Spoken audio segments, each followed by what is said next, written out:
No DNA, no fingerprints, missing bullet fragments. Despite those concerns, rapper Tory Lanez, whose legal name is Daystar Peterson, was convicted in connection to the 2020 shooting of fellow artist Megan Thee Stallion in the Hollywood Hills, which left her with injuries to her feet. Tory Lanez was sentenced to 10 years, a full decade behind bars. To this day, Mr. Peterson, Tory Lanez, maintains his innocence, insisting he never fired the gun.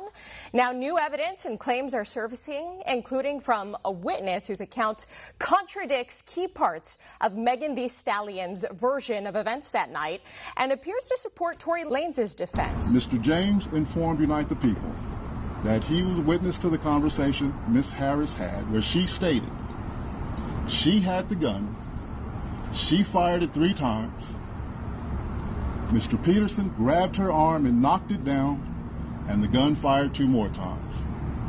In essence, Mr. Peterson never shot anybody, never even touched that gun. Amid renewed questions about the case, Tory Lanez was stabbed multiple times inside a California prison on Monday, according to the California Department of Corrections and Rehabilitation. He's currently recovering in the hospital. Criminal justice reform advocate Diana London, a key figure behind the First Steps Act, publicly criticized the handling of the original case during a press conference in Los Angeles today. She says the case was paper thin and politics thick, alleging that prosecutors inflated weak charges and caved to media pressure. Her warning is, if a celebrity can get railroaded, what chance does the average defendant have?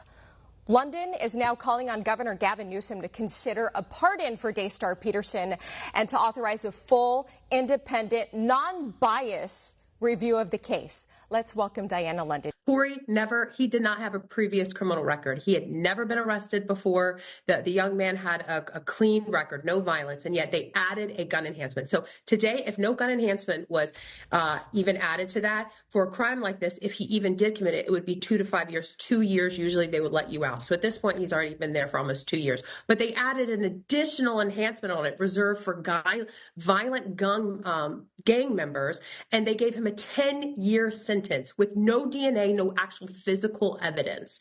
And so in the time in the country, it was very polarizing. There was a lot of politics going on. Megan was a very public figure. She was very supportive of Kamala Harris, who was running against the current president.